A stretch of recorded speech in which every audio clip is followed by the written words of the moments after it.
ملګرو ځئ کنه تاسو راپاڅئ کنه ځئ چې لږ حرکت کوو لږ شان به همت کوو ډېره د اوږدو نه ده شخړه د مودو نه ده نوره سپینه وو کیسه بس دی سمه وو کیسه زیری د وطن وکئ غږ په هر یو تن وکئ مور چې زیږولی پاسه که ښاغلی ای ملګرو ځئ کنه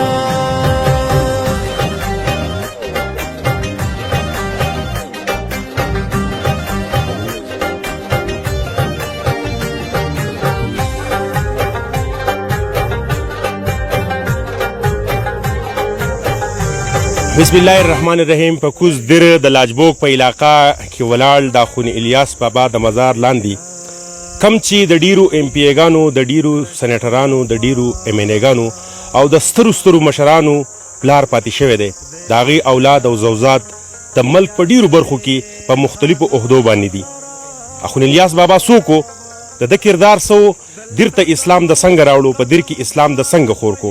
مذهب د ده د لاسه کم کم مقام ته ورسېدو؟ د هغوی اولاد د هغوی بچي نن چېرته دي؟ په دې باندې به نن خبرې کوو د هغوی د یو نوسي سره چې د هغه نوم سمیع الله دی. موږ سره اوسئ.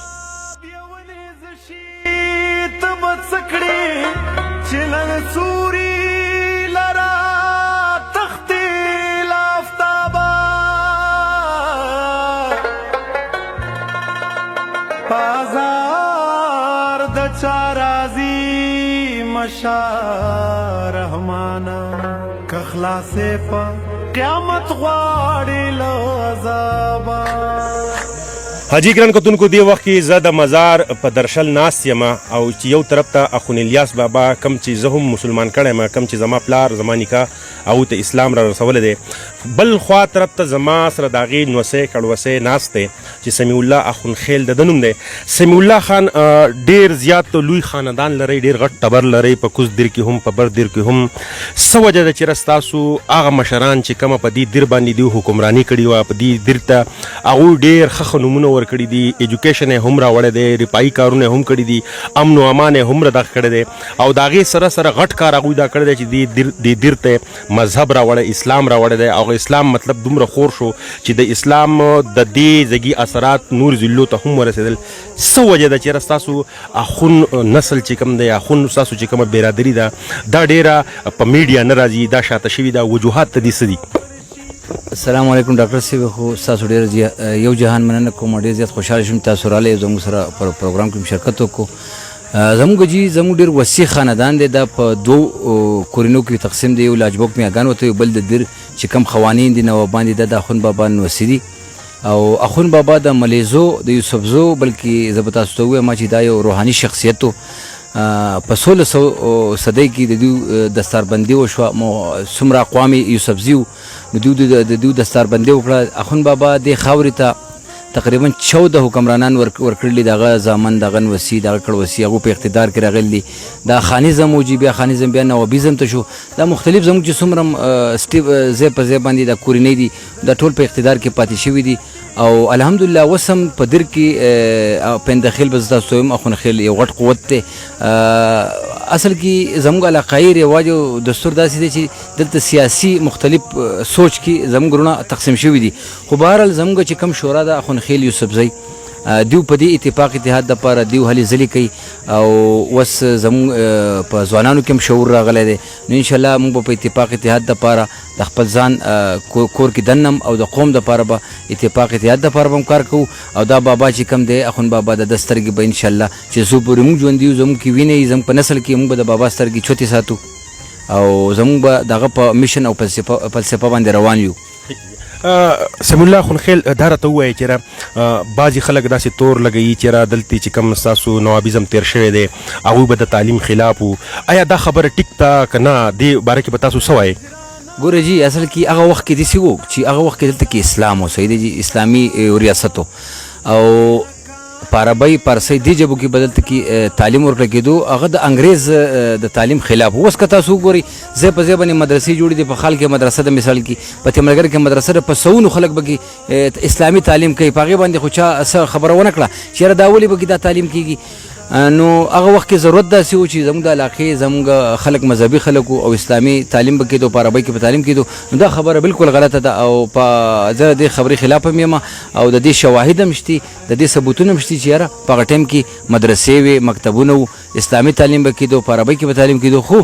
د دې علاقې د دې کم علما چې وو عالمان چې وو هغه هم د دې انګریزي تعلیم خلاف وو هغو به خانانو ته نوابانو ته به راغله هغو ته به وایي چې بهی دا تعلیم را نه وړئ دا تعلیم زموږ دپاره نه دی ښه دا کوپر دی دا دی دا هغه دي نو زموږ مشران چې کوم وو هغو د مذهبي خلک وو هغو په دې خبره به د علماو سره لکه متفق وو چې یاره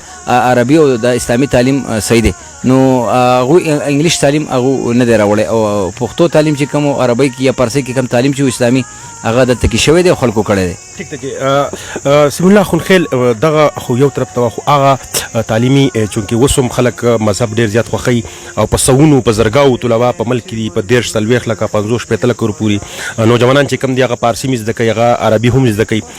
اخو یو طرف ته خو دغه ستاسو چې کم ابا او اجدادو په هغه وخت کې امن او امان ډېر زیاتو پیسفول خلک به ریپایي کارونه به کېدل غم خادي به اجره جماعت آبادو اوس دغه ستاسو په دې نوجوان نسل کې کمی نه دی راغلی دغه تاسو احساس دغه تاسو شته نه جی کمی خو نه دی راغلی زموږ نوجوانان اوس انتهایي ایجوکیټډ خلک دي پوهه خلک دي شعور پکې راغلی دی خو موږ د حکومت نم په یو خبره باندې د اعلی حکامو نم او د خپل علاقې د عوامو نم لږ ګیلمن یو لږ خفه یو ځکه چې دا د دیر یو شاهي خاندان دی خونخیل یوسفزۍ چې کوم دي دا د دیر شاهي خاندان دی دوی ته دې احترام ورکړی شي دا معزز خلک دي دیر د دې خاورې دپاره د دې مشرانو ډېرې قربانۍ کړلي د انګریز خلاف زموږ مشران جنګېدل دي د انګریز خلاف موږ شهادتونه کړلي د نور قومونو سره موږ د دې قوم لکه دپاره کار کړی دی که نه نو موږ ته هغه مقام نه دی میلاو شوی یا دا خلک موږ ته هغه مقام وس نه راکوي خو بهرحال زموږ ینګ نسل چې کوم دی موږ راچوت شوي په دې دپاره چې موږ ریونایټ شو موږ د خپل خاورې دپاره د خپل عوامو دپاره د خپل خلکو دپاره داسې یو کردار ادا کړو چې هغه که اواز چوتولي که هغه په میدان وردېدلي که هغه یو ځای کې د روپۍ خرج کولی نو موږ به د دوی سره شانه بشانه یو موږ د خپل عوامو سره ولاړ یو اخونخیل صاحب دا راته ووایه چې چونکې تاسو په سعودي عرب کې هم اکټیویټیز کوئ په عرب امارات کې د دې خپل قام د پرمختګ دپاره سیف الله خونخیل صاحب دا راته ووایه چې تاسو په دوبۍ کې په عرب امارات کې ژوند کوئ د خپل اولاد او زوزات دپاره تاسو پیسې ګټئ رزق ګټئ هلته کې هم تاسو د دې قام دپاره ډېرې ښې هلې ځلې کوئ د دې قام د دې خاورې د دیر د خاورې اصل وارثان تاسو یئ دې خاورې هغسې ترقي ونه کړل که د موټروی سلسله که موږ وګورو هغسې خلکو ورته په نظر ونه کتل نور قومونه راپاڅېدل نور خلک راپاڅېدل په کار ده چې دا لیډینګ هم تاسو کړی دویم دلته ستاسو چې کوم مشران پراته دي هغه مزارونه چې کوم دی نو نه سالانه څه عرس کیږي نه د هغوی څه پروګرامونه کیږي د هغوی هغه مزارات چې کوم دی نو نه حکومت دې طرف ته متوجه دی دغه یو سوال کې د هر څه مې رابند کړل د دې جواب به ماته راکوئ تاسو ډاکټر صاحب ډېر ښکلی سوال هم وکړو ګوره جي کله چې آخري نواب دیر نه دغه شو نو دلته کې انټي اسټیبلیشمنټ او انټي خلک ډېر زیات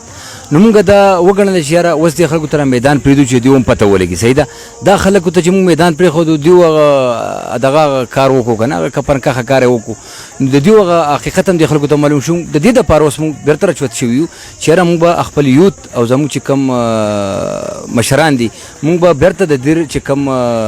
د دیر د خاورې دپاره خبره ده د دیر د خلکو دپاره کم خبره ده د دیر کم حقوق دي د هغوی دپاره موږ باقاعده په هر لیول باندې په هر فورم باندې په هر فورم باندې به موږ چوتېږو موږ به اواز هم چوتو او موږ به د خپل خلکو دپاره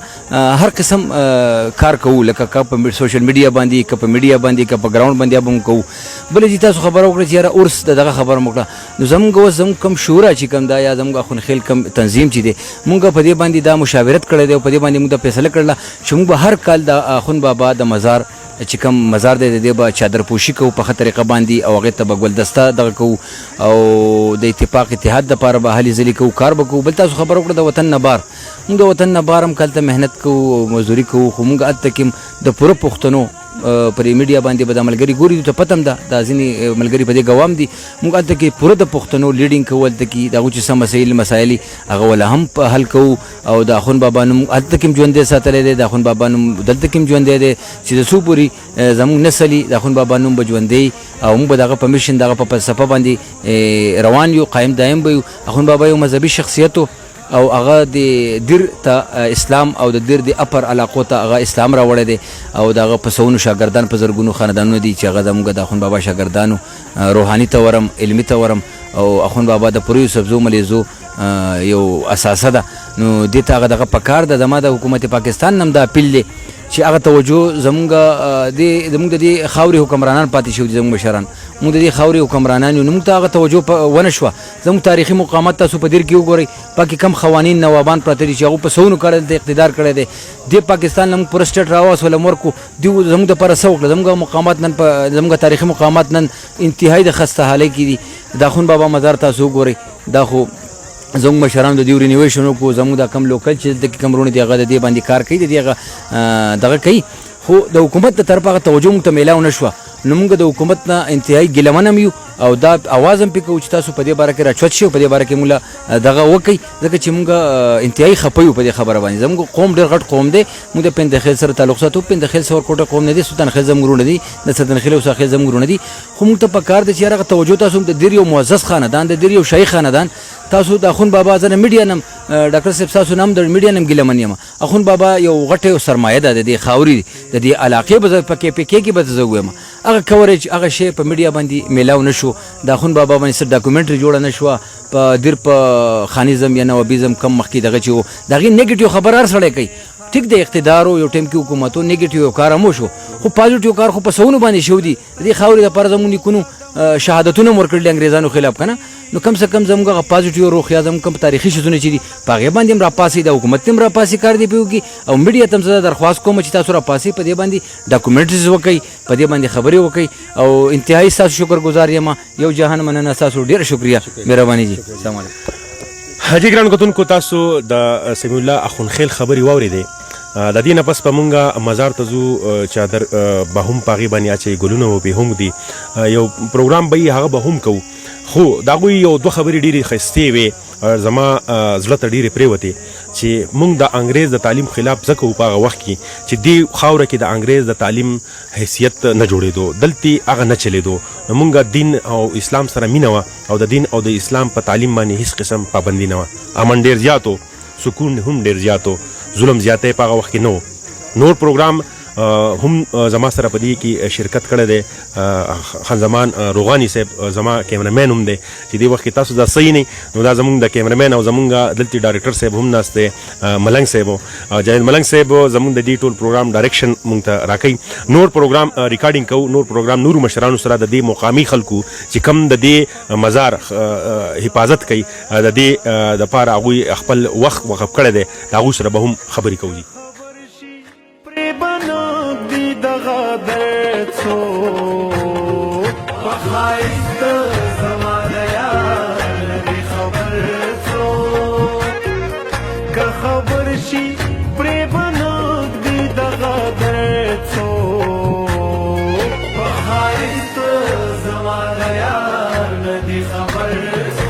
جی میاں صاحب دی وخت کې مونږه د اخوند الیاس بابا د زوی خواته ولاړ یو د هغې د مزار خواته د هغوی د قبر خواته چې تاسو د دې علاقې سره هم تعلق لرئ او د دوی په اولاد کې هم راځئ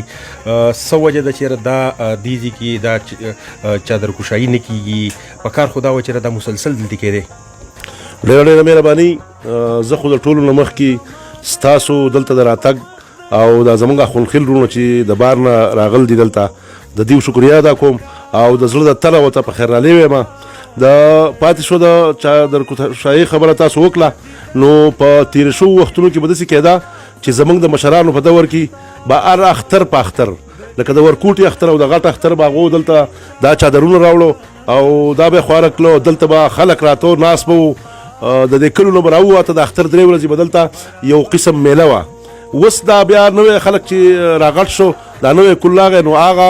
خبرې لاړې ختمې شولې لکه ختمې نه دي راځي په اختر کې لږ لږ خلک خو هغه رسم و رواج چې موږ کوو نو هغه لږ په شا لاړو او موږ کوشش دا کوو اوس په دې زیارت کې دا نوی کار هم دا کال 2-3 کېږي موږ شروع کړی دی او کوشش دا کوو چې هغه زاړه خلک بیرته په هغه زړه خبره راشي او د اخترو کې دا چادر هم خورئ او د خپل نیکه راځي او زموږ د نیکه خو تاریخ د ملګرو په ډېره خبره وکړه دا خو ډېر واضح خبره ده چې دا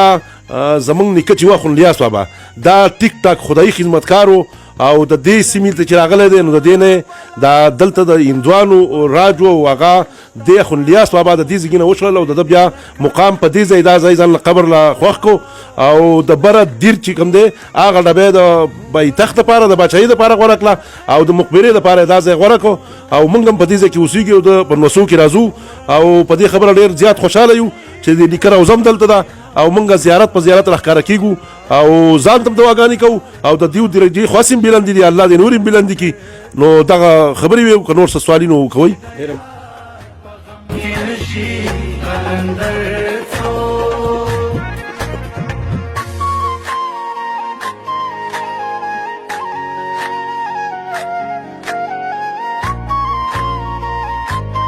جی ګران کتونکو دې وخت کې زه په لاجبوک کې ولاړ یم د اخون الیاس بابا د مزار لاندې تاسو وکتل چې په دغه قبر باندې په دغه مزار باندې چادر کشاهي هم وشوه په دې باندې صادر او ګلونه او عطر او اګربتۍ پې هم ولګولی شوې سمیع الله اخونخیل زموږ سره راسره و زموږ سره نور میلمانه هم راسره و هیله لرم چې حکومت وخت به دې مزارونو ته هم متوجه شي ځکه چې دا د ډیرو زرګاو علماو پلار دی د زرګاو علماو د زرګاو مشرانو او د صحونو د داسې سیاسي مشرانو پلار دی چې هغه په نوم ډېر ګټلی دی په دې وطن کې په دې وطن کې هغوی ډېر زیاتې د دې وطن د پرمختګ دپاره ډېر څه کړي دي ما او خان زمان ته راکړئ اجازت د الله په امان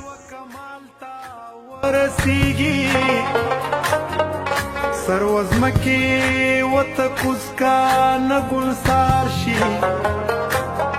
غفلت هیڅ مناسب نه ده د سپینګریو صبح دم که حیوانات هم وی بیدار شي خزانه په سخاوت سره زیاتیږي د کوهي اوبه چې وکاږي بسیار شي مړې دا د وږي ګېډې مشکل نه دي مړې دا